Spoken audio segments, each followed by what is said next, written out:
ان آیات کریمہ میں اللہ تبارک و تعالی نے ارشاد فرمایا کہ وَإِذَا لَقُوا الَّذِينَ آمَنُوا قَالُوا آمَنَّا، جب وہ ایمان والوں سے ملتے تو انہیں یہ کہتے کہ ہم ایمان لے آئے۔ وَإِذَا خَلَوْا إِلَىٰ شَيَاطِينِهِمْ، جب وہ اپنے شیاطین سے ملتے قَالُوا إِنَّا مَعَكُمْ، تو ان سے یہ کہتے کہ ہم تمہارے ساتھ ہیں۔ obviously وہ جب ان سے سوال کرتے کہ اگر تم ہمارے ساتھ ہو تو پھر وہاں کیوں جاتے ہو اہل ایمان کے پاس، تو اس کا جواب یہ دیتے انما نحن مستہزئون، کہ ہم تو ان کے ساتھ کوئی ٹھٹھا مذاق کر رہے ہیں، مذاق کے طور پر ہم چلے جاتے ہیں، حقیقتاً ہم ان کے ساتھ نہیں۔ اس آیہ کریمہ پر غور کیا جائے تو جب وہ ایمان کا ذکر کر رہے ہیں تو صرف اتنی بات قالوا آمنا، وہ یہ کہتے کہ ہم ایمان لے آئے، لیکن جس وقت وہ اپنے شیاطین کے پاس جاتے ہیں قالوا انا معکم، وہاں پر لفظ انا تاکید کے لیے آتا ہے، ان کو تاکیداً کہتے ہیں کہ ہم تمہارے ساتھ ہیں، اور پھر اگلا جو جملہ ہے انما نحن مستہزئون، یہاں پر بھی تاکید کے ساتھ کہہ رہے ہیں کہ ہم یقیناً ان کے ساتھ مزاح کر رہے ہیں۔ یہاں پر جو فرمایا گیا وَإِذَا خَلَوْا إِلَىٰ شَيَاطِينِهِمْ، جب وہ اپنے شیطانوں کے پاس جاتے ہیں، لفظ شیطان قرآن پاک کی روح سے حق کے رستے میں رکاوٹ بننے والے وہ انسانوں میں سے ہوں یا جنوں میں سے ہوں، انہیں قرآن کی اصطلاح میں شیاطین کہا جاتا ہے۔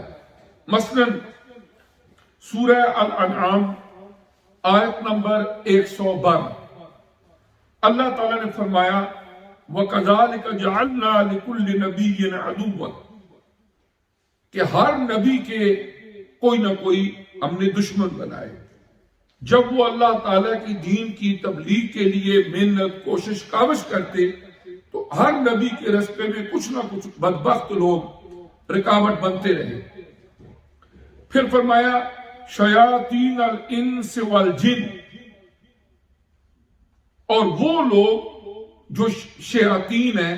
جو اللہ تبارک و تعالی کے نبیوں کی دشمنی اختیار کرنے والے ہیں، فرمایا وہ انسانوں میں سے بھی ہیں اور جنات میں سے بھی ہیں۔ یوحی بعضهم الی بعض، آپس میں ایک دوسرے کے ساتھ وہ باتیں کرتے ہیں، زخرف القول غرورا، دھوکہ دینے کے لیے ملمہ سازی کی باتیں۔ تو اللہ تعالیٰ نے قرآن پاک کی سورہ الانعام کی آیت نمبر 112 اس میں بھی شیطان کا لفظ جو ہے عمومی طور پر ہم یہی سمجھتے ہیں کہ وہ جنوں میں سے شیطان ہے، لیکن قرآن پاک نے فرمایا کہ وہ جنات میں سے بھی ہیں اور انسانوں میں سے بھی جو اللہ تعالیٰ کے نبیوں کے اس پاک مشن کے راستے میں رکاوٹ بنتے رہے، وہ بھی انہی میں سے ہے۔ اور اس کے بعد یہ ہے کہ یہاں پر ان آیات میں منافقین کی جو صفات بیان کی جا رہی ہیں ان میں سے ایک آخری صفت ہے کہ یہ لوگ صرف جھوٹ، فریب کاری اور مسلمانوں کی تحقیر میں ہی مبتلا نہیں، بلکہ دیکھا جائے تو ان مذموم صفات کے ساتھ ساتھ وہ پست ہمت بھی ہیں، سازشی بھی ہیں اور مکار بھی ہیں جو منافقین ہیں۔ اور فرمایا ان کی حالت یہ ہے وَإِذَا لَقُوا الَّذِينَ آمَنُوا قَالُوا آمَنَّا، جب یہ اہل ایمان کے پاس جاتے ہیں ان کو کہتے ہیں ہم تمہارے ساتھ ہیں۔ وَإِذَا خَلَوْا إِلَىٰ شَيَاطِینِہِمْ، اور جب ان کے وہ دوست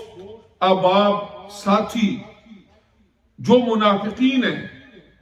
ان کو قرآن پاک فرما رہا ہے کہ جب وہ اپنے شیطانوں کے پاس جاتے ہیں تو ان کو جا کے کہتے ہیں کہ وی آر ود یو، ہم تو آپ کے ساتھ ہیں۔ وہ سوال جب کرتے ہیں کہ پھر ادھر کیوں جاتے ہو اہل ایمان کے پاس، تو اس کے جواب میں وہ کہتے ہیں جی ہم تو کوئی مذاق کر رہے تھے ان کے ساتھ،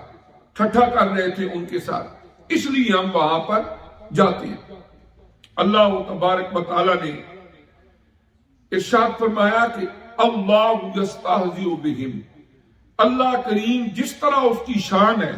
اس کے مطابق وہ بھی ان کے ساتھ استہزاء فرماتا ہے۔ وَيَمُدُّهُمْ فِي طُغْيَانِهِمْ يَعْمَهُونَ، اور اللہ تبارک و تعالیٰ انہیں لمبی مدت دے دیتا ہے اس گمراہی میں کہ وہ بھٹکتے رہیں۔ بعض اوقات یہ ہوتا ہے کہ اللہ تبارک و تعالیٰ مہلت دے دیتے ہیں، اور وہ جو مہلت ہوتی ہے وہ اس لیے ہوتی ہے کہ ان دین کے اور نبی کے دشمنوں کو اس مہلت کی وجہ سے مزید وہ جب گمراہی کا شکار ہوں گے تو ان کے اوپر دردناک عذاب آئے گا۔ یعنی قرآن پاک کی سورہ آل عمران آیت نمبر 178، اللہ پاک نے فرمایا انما نملی لہم لیزدادوا اثما، کہ جب یہ اپنے کرتوتوں سے باز نہیں آتے اور اس منافقت میں اور کفر میں آگے بڑھتے ہی چلے جاتے ہیں، اللہ پاک فرماتے ہیں ہم انہیں مہلت دے دیتے ہیں، اور جب مہلت ملتی ہے وہ مزید گناہ کرتے ہیں، پھر اس کا دردناک عذاب جو ہے ان کو چکھنا پڑتا ہے۔ تو اس طرح قرآن پاک کی اس آیت کریمہ آیت نمبر 15 میں جو یہ ارشاد فرمایا گیا کہ انہیں اللہ کریم اپنی شان کے مطابق استہزاء فرماتا ہے، اس کی ایک اور مثال قرآن پاک کی 27 پارے کی سورہ الحدید، اس کی آیت نمبر 12-13، ان میں اللہ کریم نے یہ بیان فرمایا کہ جس وقت اللہ تعالی اہل ایمان کو روشنی عطا فرمائے گا اور یہ جنت الفردوس کی طرف جا رہے ہوں گے اس روشنی میں، تو منافقین وہ بھی ان کے ساتھ چل پڑیں گے اور وہ بھی کہیں گے کہ ہم بھی آپ کی اس روشنی سے فائدہ اٹھا رہے ہیں۔ لیکن تھوڑا آگے جا کے ان منافقین کو یہ کہا جائے گا کہ تم پیچھے مڑو، پیچھے مڑیں گے تو ایک دیوار ہوگی اور وہاں سے پھر یہ جہنم رسید ہو جائیں گے۔ اس کا ذکر سورہ الحدید جو 57 نمبر سورہ مبارکہ ہے، اس کی آیت نمبر 12-13 میں فرمایا گیا یوم یقول المنافقون والمنافقات للذین آمنوا انظرونا، جس دن منافق مرد عورتیں اہل ایمان سے کہیں گے آمنوا انظرونا کہ دیکھو ہم کو، نقتبس من نورکم، تم جو اللہ تعالیٰ نے تمہیں نور عطا فرمایا ہے جنت پہ جان، ہم بھی اس سے فائدہ اٹھا رہے ہیں، روشنی حاصل کر رہے ہیں۔ قیل ارجعوا،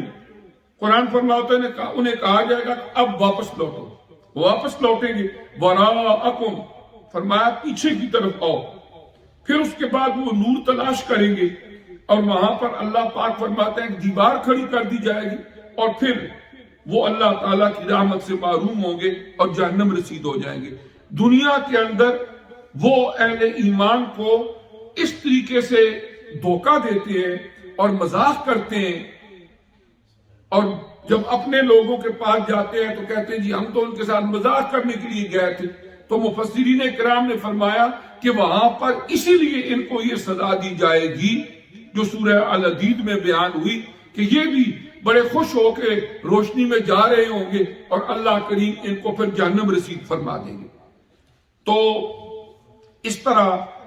اللہ کریم نے سورہ البقرہ کی یہ جو آیات کریمہ ہیں ان میں ہمیں ایک بات